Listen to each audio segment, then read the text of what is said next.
Everyone, I am here to take a look at the Earth and Bone Oracle by Syrian Shadow is what it looks like. Honor the concepts of rebirth and transformation.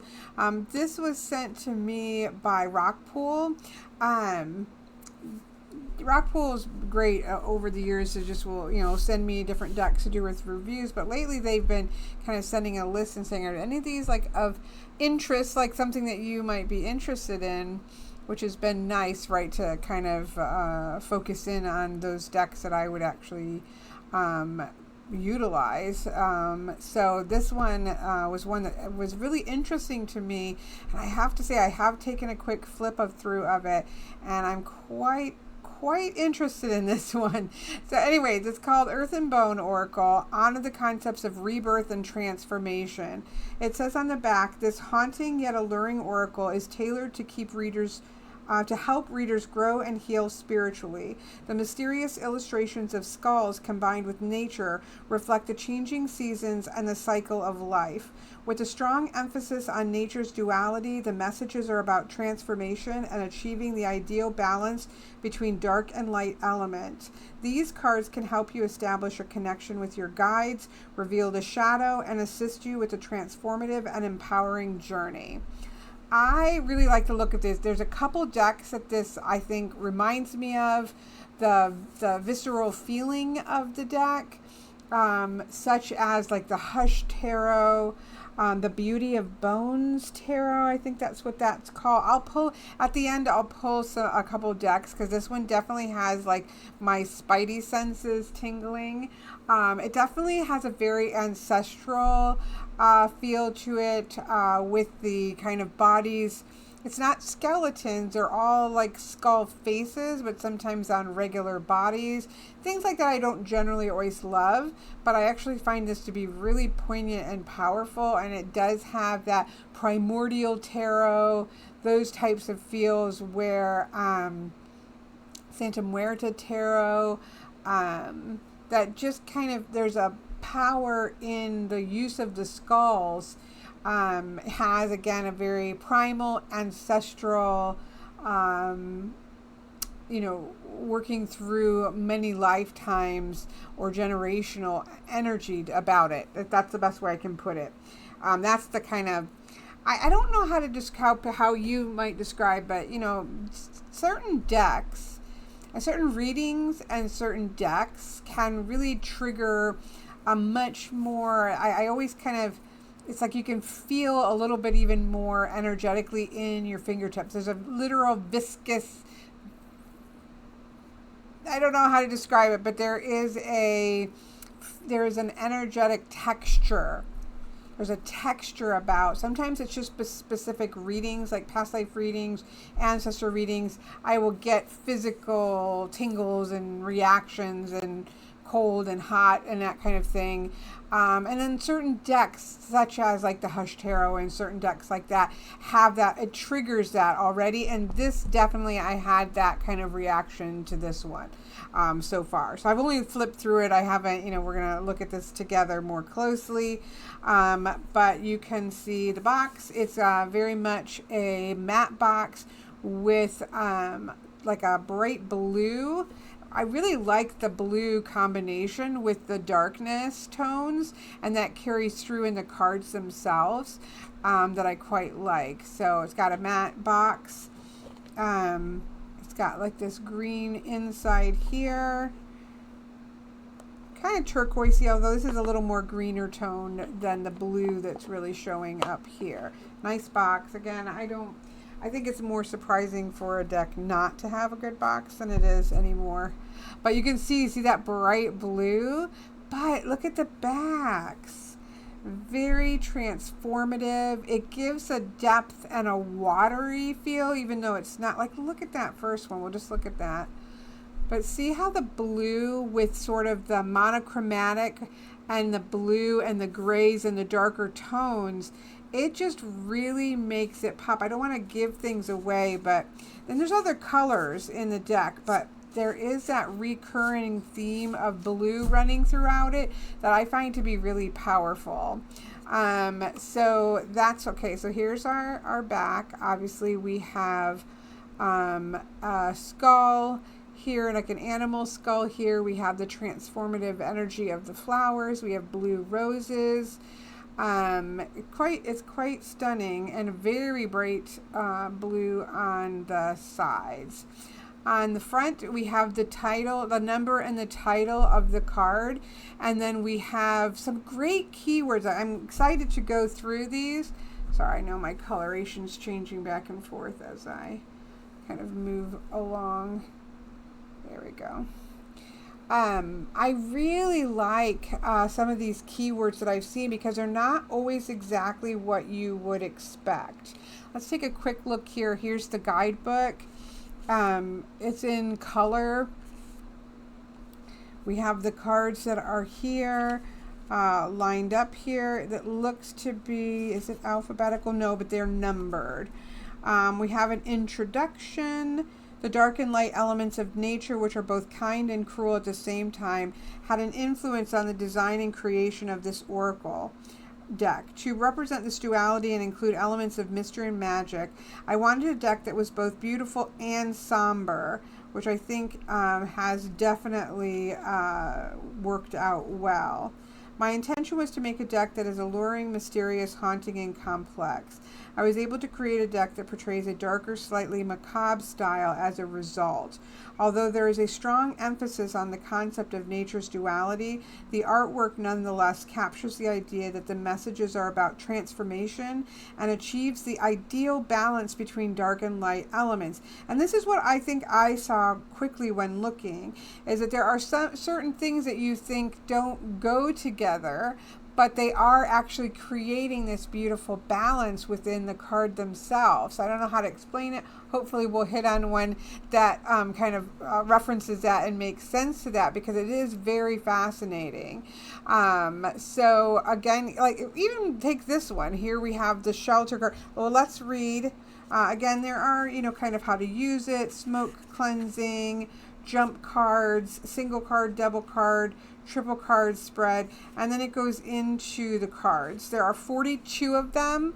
I don't like decks really, unless it's like a Cardmancy style deck that might be 36, but I prefer cards to be like Oracle decks to be in the 50, 55, 44 at the lowest. This is 42, but it feels like it hits a lot of concepts, so I don't think I'm going to feel that pinch.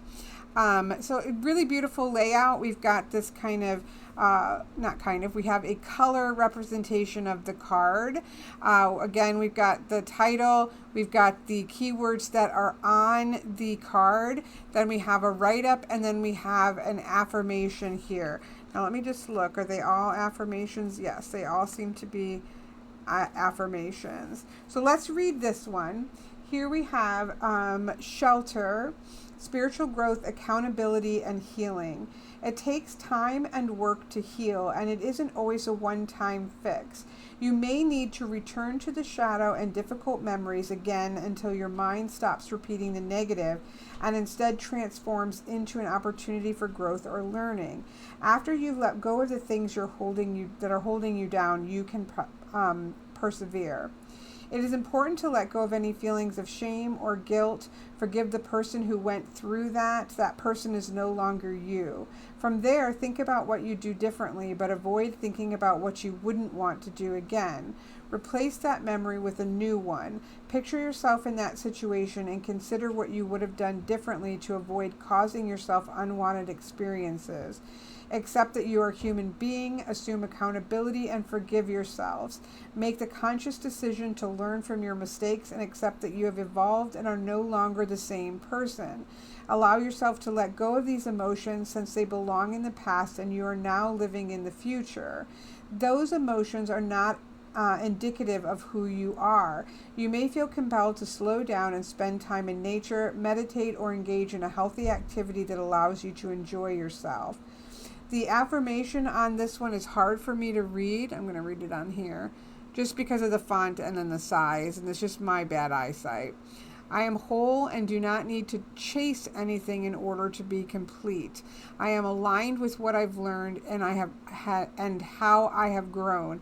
I am better, wiser, and stronger because of my experiences and lessons. So what's interesting is that I feel like everything here ties together, including here, but then you have this word shelter. At first it almost made me think that it may be a mistake, like it was supposed to be shelter, but it did a different write-up for something else. But I quite like I sat with this because it was first card, so I just looked at it and I thought, okay, but I end up finding it to be, I'm just skimming real quick to see if these same keywords show up in another card, like it was a reprint, but I don't think that's the case. But anyways, I ended up really liking it, right? Because it's kind of asking us to put ourselves into a safe space so that we can take that accountability, so that we can do that work and we can do that healing. And that means getting ourselves to a space in which we can do that. So I actually quite like it. And I think there's several other cards where at surface value you might say, I'm not sure why those things are being pulled together, but in the end I quite like the message that's there, and that's kind of how I feel about this one. You could take this and it could pop as just shelter, right? But it's not shelter just for the sake of shelter, but it's a safe space in order to have that growth, in order to face those things that are difficult to face and to find that healing. That it's not easy work, and so we want to be in a safe space to do that. So I actually end up really liking this card. Here we have the Sage, harmony, acceptance, and patience. Be patient, believe in yourself, trust that you're being guided and loved. When spirit advises you to be patient, it means to live in the present. So it goes on about this being in a journey, all of this. I don't know that, again, right away, would I think of the Sage as being about harmony, acceptance, and patience. There are quite a few cards that speak to sort of being rooted in your power, like Magician, Sage. Those are the two that are come off the top of my head. So they're kind of states in which to approach intuitively, divination, magic, but there are different ways to come at those from different perspectives. And so I do think that the use of Sage here, but then it's really talking about this harmony, acceptance, and patience. And when you look up the word sage, it really is talking about somebody that is wise, somebody who is somebody who's known for their wisdom, a spiritual teacher. And so for a spiritual teacher at its best, right? For a spiritual teacher to embody patience, acceptance, openness, and to find a balance and a harmony between the spiritual plane and the material plane, that makes sense, right? It's interesting because right away you'd think there would be different keywords, and the guidebook, I will say, like in the Sage one, this doesn't talk at all. Well, it talks about you and spirit being co-creators, sharing your truth allows you to connect with others. So there does speak a little bit, but it doesn't even use the word sage in the guidebook. So you do kind of have to stop and think for a minute and say, how would I connect those two things? But once I do, I end up saying, okay, I really like this. I'm going to set this one aside to see the other sort of what kind of, like, are you a sorcerer? Are you a wizard? Are you a sage? Are you a seer? Those types of how are you? They each approach magic. Like you think about D&D, where a sorceress is somebody who embodies, like they inherently embody the magic that they can utilize, versus say a wizard who is somebody who learns it through work and learning and having a spell book, and it is outside forces that they are learning to utilize, right, through their intellect. So it's a different, they're both approaching magic, but they're approaching it in a different way. And there's quite a few like that. So I think that could be really interesting in this deck as well. I'm interested to see them all together. So here we have the Trinity card, balancing decisions, priorities, adapting to change. Definitely don't have the feeling that I don't think any of these directly reference the cards, the images, which is too bad because the images I think are really powerful. Obviously, we see a trinity of animal energy here that's quite powerful alongside the trinity of 3 human skulls. So, I mean, it's got a strong power here, right? Adaptation is pulled in here. But when you go to read the guidebook, there's really nothing about even the word Trinity is not even brought in here. It does talk about focus on manifesting one thing at a time versus splitting, kind of your energy up. You'll know when something is false and out of alignment. When you can definitely see sort of the idea of balancing decisions, making priorities, adapting to change. You can see that in the guidebook, but you don't really like the main thing is just idea of the Trinity and the 3 in 1 and the union of these energies. And then also because we have both the animal guardian and the human element here, to me this is like a powerful looking card, and having to do that hard work of navigating and adapting as we need to, and really harnessing the power of our ancestors or our guardians to be able to be more adaptable, and to bring in the power of the number 3, right, where you're really activating growth through the combination of these energies. Those are powerful concepts, and I don't feel like you really get that in the guidebook itself. So it and it doesn't mention the image at all that we're seeing. So for me, so far, and again, we're only at the 3rd card, but for me, the cards themselves feel very strong and very powerful. I don't feel it quite as much in the guidebook, although I think that it can at least get you to some idea of, let's see what this affirmation is. My focus and determination are in alignment with my greatest good. I am productive and complete tasks efficiently. I trust my inner guidance. To me, that just doesn't have anything to do with this card, if that makes sense. I mean, it does on a very surface level, but for me, I feel like it's missing some of the oomph that just looking at this card, it just has a lot of oomph there. So I don't know. That's how I feel so far. Again, when you've got so much interesting imagery, I would prefer that imagery be referenced in the book. So I think it's just one of those, which is happens to me a lot with Oracle decks, but I think it's just going to be one of those that I just use the cards and just roll with it, because I feel like there's so much to roll with that's not going to be an issue whatsoever, because this is powerful. Here we have the Apprentice, higher education, beliefs, wisdom, like being able to really put yourself in a position of learning. Like this person literally looks like they're putting themselves, they are choosing to apprentice themselves and are open to knowledge. They're open to gaining wisdom. They're willing to do that work. An apprentice is willing to do the work to master those things. So I think this is a extremely powerful card, and I absolutely will focus. There we go. I think the image is stunning. Again, the images are very liminal space between primal and, it's very in the natural world, but in that liminal space that has a Fae energy to it, much like the Hush Tarot. Whether it's meant to be that or not, it has that feeling of being in those liminal spaces that I find to be really powerful.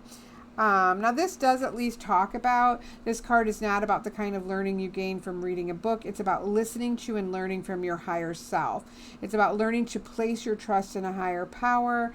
This is what you are learning, dear one. All will be yours in your heart's desire, so on and so forth. And then it kind of goes on. Again, I feel like for me, the is in the card and not so much in the guidebook itself. And again, I know that somebody put a lot of work into doing this, and it certainly gives you a place to go to if you're kind of like, I don't even know what to do with it. But a really good oracle deck, in my personal opinion, I know people love guidebooks, but in my personal opinion, a card should be able to stand on its own. When I'm sitting doing readings for people, I'm not looking at the guidebook, so I need the card to give me all the hits I need to get, and I do feel like this is not slack at all in that space. So there we have the Apprentice. Here we have the Warrior. Again, love this. Love even the scarring on this lion. This does not seem to just be this, lion who has not gone through anything, right? This is a lion who has worked hard, that has gone into just with the horns there, even I'm like, this lion has gone to the center of the labyrinth. There is that strength and power and clarity of this warrior energy that is very much embodied in the image as well. I love this. Here we have the Surrender card, letting go, trust, expansion. I like even the term expansion because it's a letting go, but then there is growth. You have all of this fungus that's actually growing out of the bones. It grows out of the trees, like it grows out of all kinds of things. And so I think that this deck might actually go really well with that Midnight Magic deck too. I'll pull some decks. It definitely has my what can it be used with spidey senses tingling, so I'll take a look. But look how you've got that release energy just falling back, but then there's still that means with the letting go comes that new growth and that expansion. It's really gorgeous. This card I think is gorgeous. If you work at all with like the some of the Mary decks that are out there, obviously to me anyways, this looks like we have a person with a nun's outfit on here, but it's so powerful. And the heart, there's not a ton of color. We've got obviously the yellow popping and then the heart popping as well. Emotional awakening, intuition, following your heart. So you see sort of that intuitive crown as well, but it's because the heart is activated. I don't know. I find that to be absolutely gorgeous. Love this. Here we have the Blood Moon, illusion, uncertainty, narcissism. I love this look of this card. And we need to sometimes, we want to have we want to be aware where we can get misguided and we can get lost in the dark, right? So we definitely need that. But I don't think anything in here.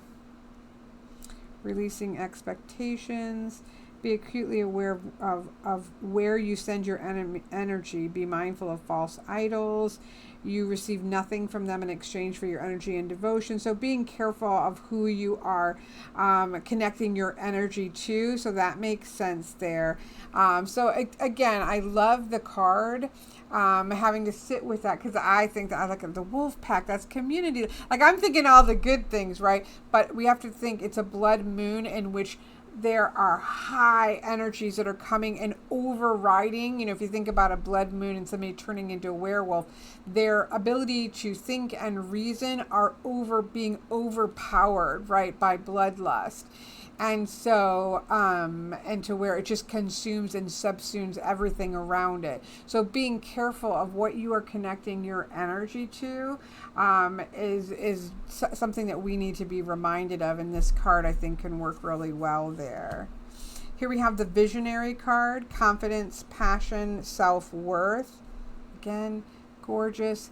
Horns, so you have that sort of fey energy, that sort of mix of the natural and the liminal space. Again, I can't help but think of like the Hush Tarot, Children of Litha Tarot, the Beauty of Bones Tarot, even the Forhaxa Tarot feels not quite that way. It's more fairies, but has that space as well. Love this card. Like, look at this card. I love a deck that has an ancestry because I use these a lot. Oh, look at that, is so powerful. Slightly, it's definitely slightly claustrophobic inducing, but very powerful. Ancestry, legacy, and tradition. Look at that. Roots. Love it. Love it. Love it.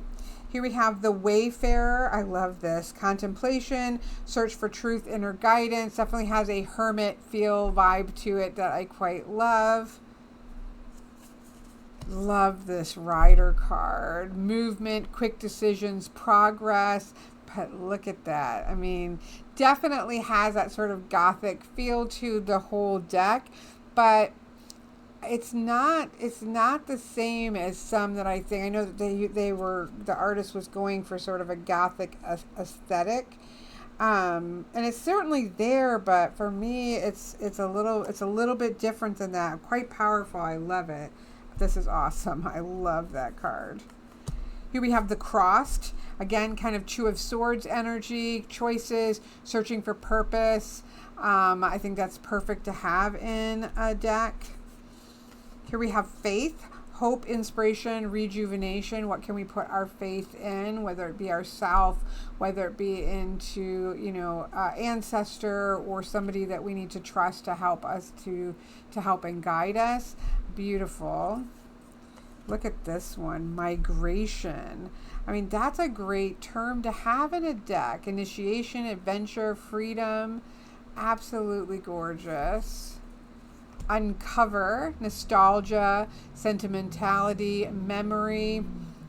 Gorgeous. Prosperity. Again, you can see the wealth, you can see the abundance, you can see the jewels. Contentment with what you have.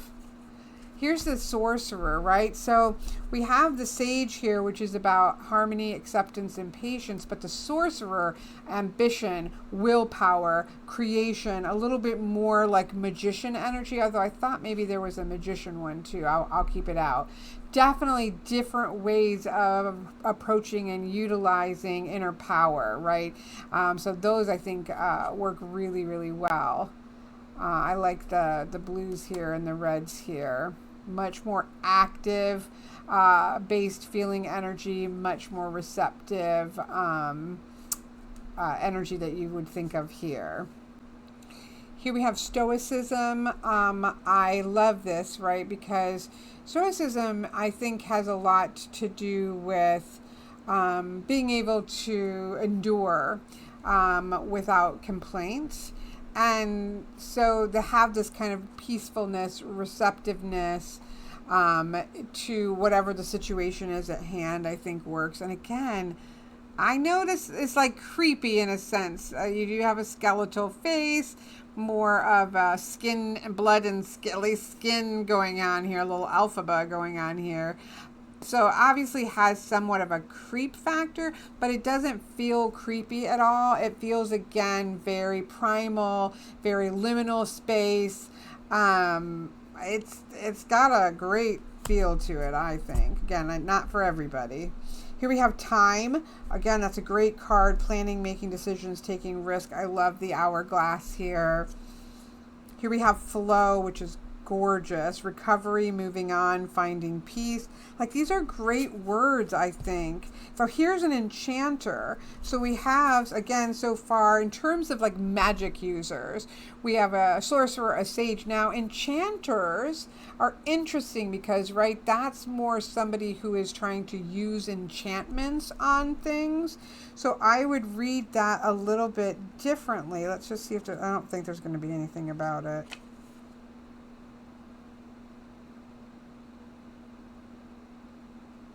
Yeah, again, I don't love the write-ups. Not that they're badly written or anything like that, but I feel like they kind of, for me, it's kind of missing the punch that the cards have a punch to it. I guess the best way I can put it. But the enchanter, I like the self-evaluation, right? Because you might be using enchantments. I think again about D&D, you might be somebody using like charm person or something like that, where you need to really evaluate what you're doing, why you're doing it, have a very strong sense of self when you're going to be out there kind of manipulating energies and having to walk that line a little more closely, maybe. I don't know. I think that one's interesting. This Fate card is gorgeous. Alignment, decisive moments, opportunistic events. That is cool. Absolutely cool. Here we have beloved, love, reciprocity, intertwinement. Beautiful. I like the term beloved versus like lovers. Like that to me fits the vibe of the deck to have beloved.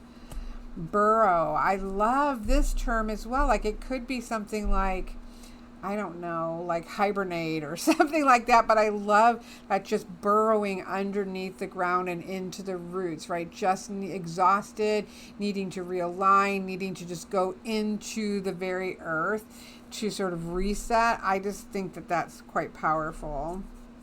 Here we have the key, inner calling, clarity, and intention. There's ways in which this has a vibe and a feeling like a cartomancy symbolic style deck. Like you see the key, you see the rider. I feel like there's a couple others that I could say you could see, even like the shelter. So there's some ways that it almost feels like a cartomancy style in the terminology, but definitely very much or more of an oracle. So it's kind of crossing those spaces in a way that I quite like.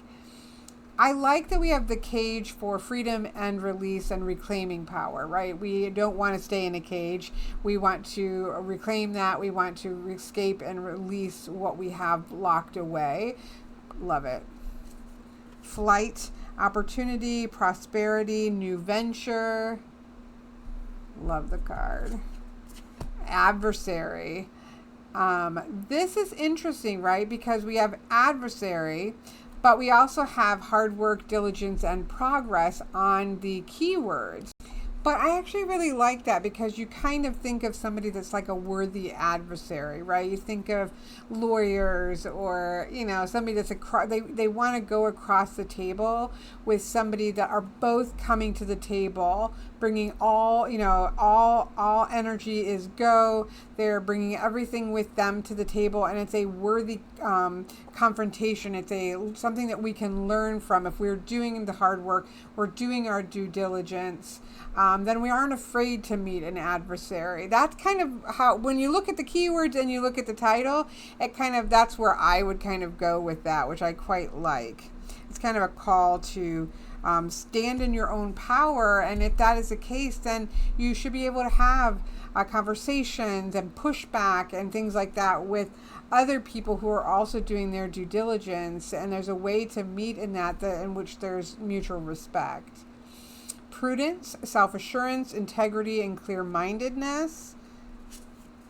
Now we have the conjurer, right? So we have sort of the enchanter, the sage, the sorcerer. Now we have the conjurer, higher self, fertility, and creativity. I think the fertility is interesting on that one because you think of a conjurer, to me, again, coming back to D&D, they're sort of the, illusions, and they are conjuring, bringing into being like winds and fires, and sometimes illusions, what's an illusion and what's not an illusion. But sometimes that what you're conjuring doesn't necessarily, you might be conjuring the image of something, even though that's not there. And so you have to get really creative with how you utilize your power, because you're not just going in with brute force and throwing a giant fireball necessarily, right? So that's kind of interesting. Again, there are different ways of utilizing power, especially magic power. Here we have the serpent for rebirth, unconventionality, and non-conformity. Love it. Gorgeous image. Here we have the beast for conflict, competition, and oppression. Very much has that. I mean, I'm sure that's like a wolf. That's the kind of wolf that, you don't want to meet in a dark woods, right? Love it. Ascension, transformation, end of cycles, beginning. Specters. I really like this, right? We're just seeing things through a haze. We're seeing sort of these ghostly scenes.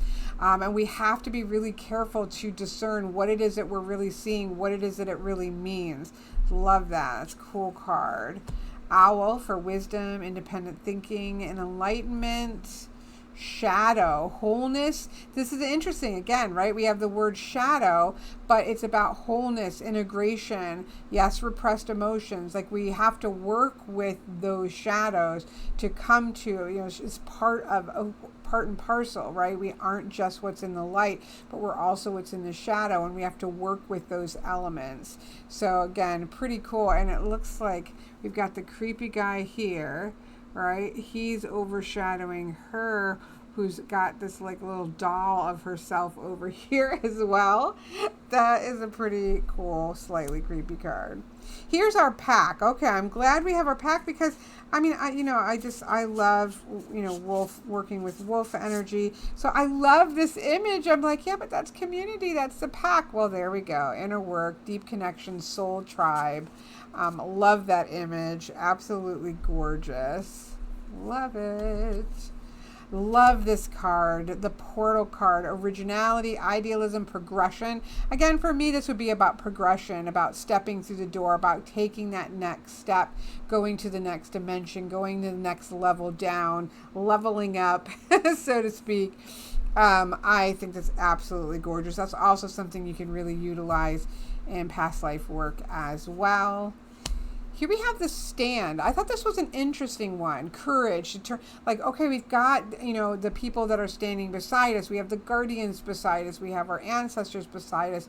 We have the different versions of ourselves all meeting together in this space in which we are taking a stand, and we're drawing a line in the sand and saying, I'm not moving from this spot. I quite love that. And the image is gorgeous.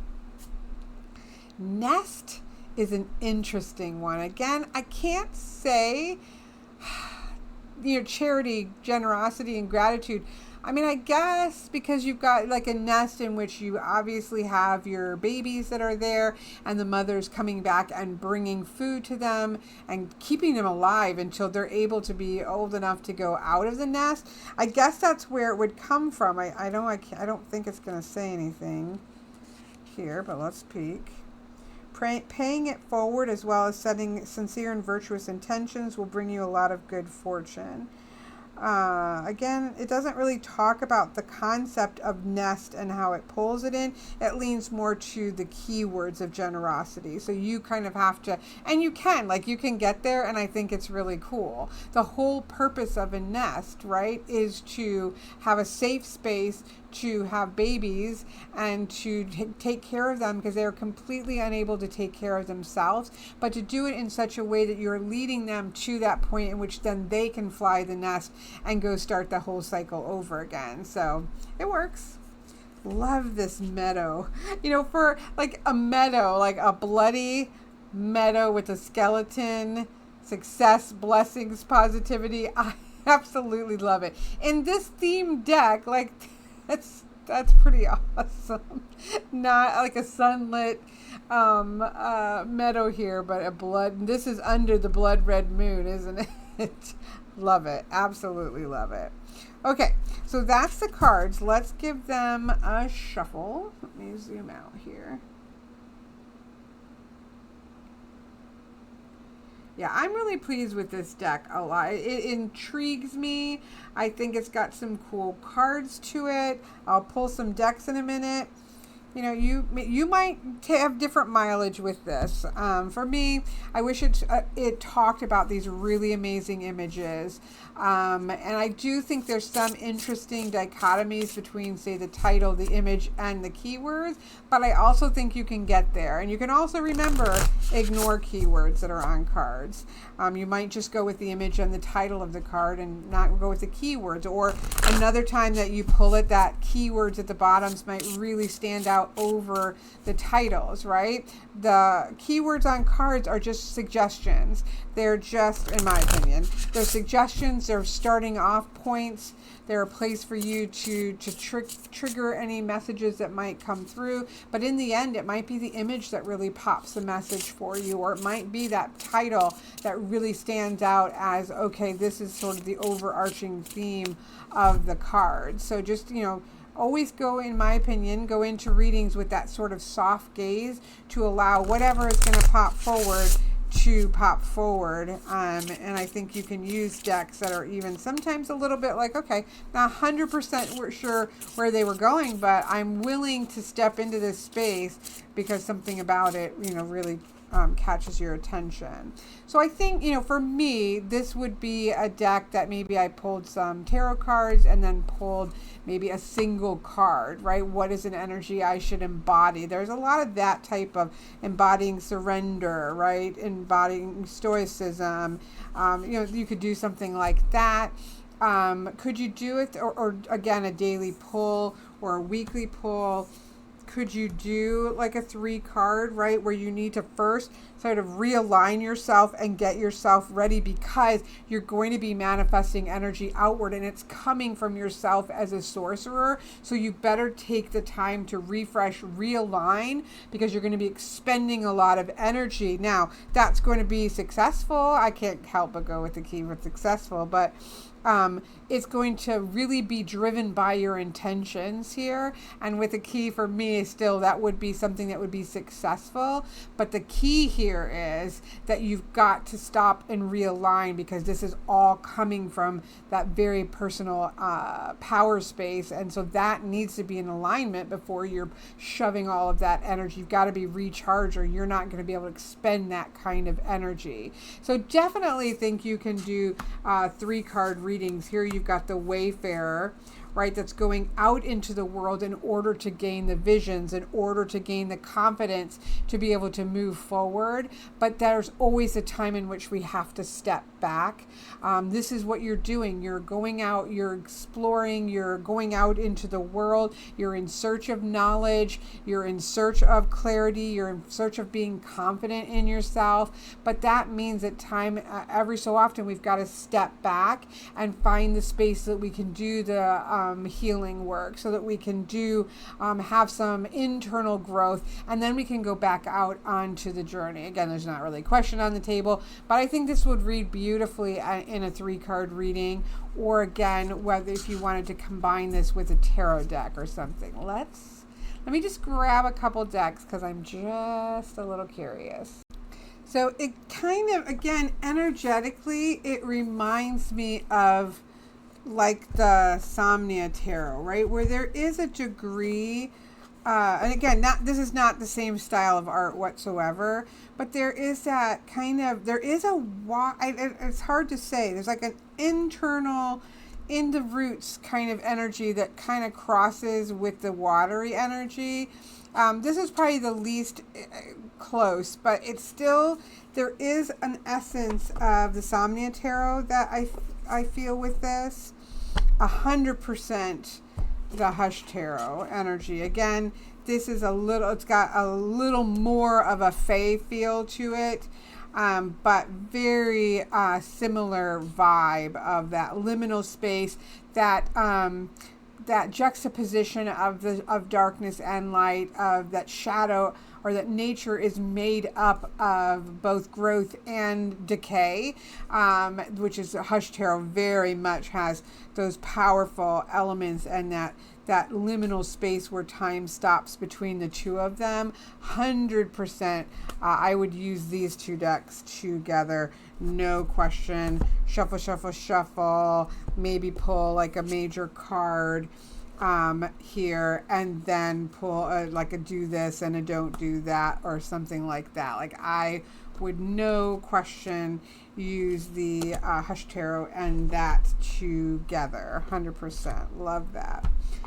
Again, has a vibe. Children of Litha is much more sort of artistically not the same, but it has that. The majors are Fae, that cross between Fae and divinity and energy. The number cards are animals, and then the court cards are people. So you have this sort of fullness of the natural world, but I would say less to do in terms of shadow, although there's definitely shadow here. But artistically, I don't think I would use those two together, but it does inhabit a somewhat similar space there. Beauty of Bones Tarot. I feel like this could be, I'm really loving this tarot deck. I'm still really in love with the backs, even though they're quite shiny. But I think, again, this is one where, you might pull a card. Is that the one I already had pulled? I don't know. I'm just kind of trying to pull. No, I think I had Nest before. And then pulling, again, whether it's to do this and a don't do this, whether it's a, whatever you want to pull.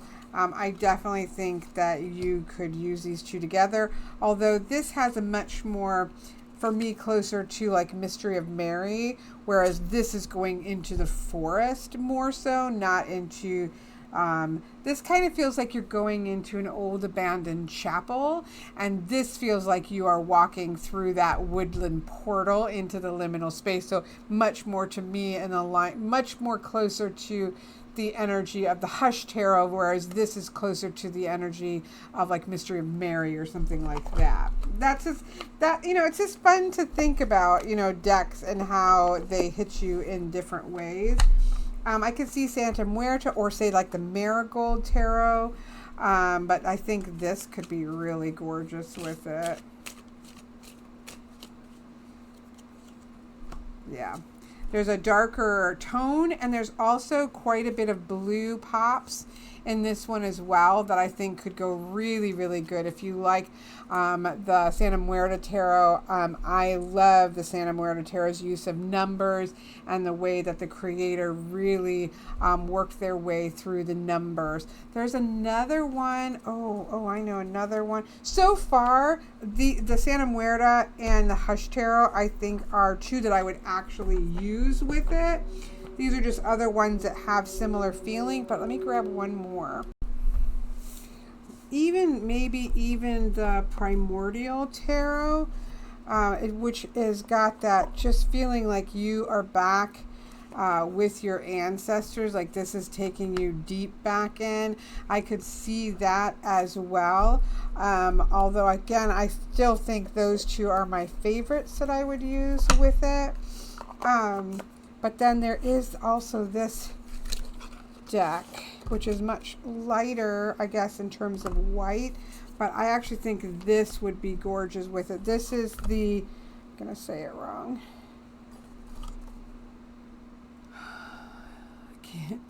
I can't read it. Oh my goodness. Vintage Tarocchi by Mr. Freeborg, that has, again, very much that skeletal, this is such a gorgeous deck. This is one of my, at the moment, reigning pip decks. Like, they're skeletal people, but it doesn't have, there's not a negative in any way feel to it. Again, this is much darker in tone than the white around it, but I think these two would go amazingly together as well. They're two that I would use. So definitely these three would be the ones that I think of what I have. Obviously, you have other things that I'm sure would go amazing as well. Not every deck sparks my interest as oh my goodness, that's what I would use that with, but this one definitely had me sparking it. So I am intrigued by this one. I am definitely excited to work with it. I would definitely use it for me in ancestral work and ancestral space. This would also be really good if you're bone casting. Sorry, this is a tight.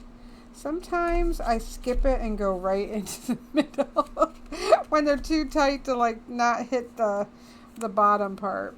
Love this deck so much. But yeah, ancestral work, pulling in ancestral space for sure.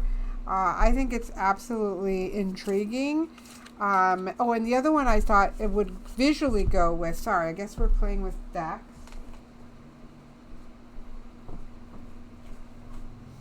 It's a Midnight Magic one, which is the mushroom deck, and I know that there's a mushroom right there, but it just kind of feels like artistically, visually, these would go really cool together.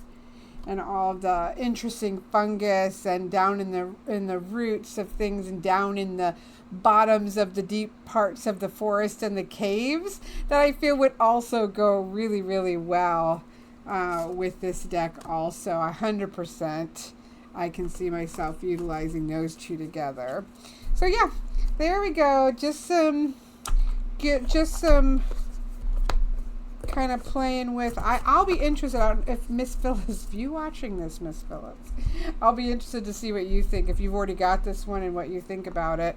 Again, I'm intrigued by it. I hope that you've enjoyed taking a look at it with me, and I wish you a wonderful rest of your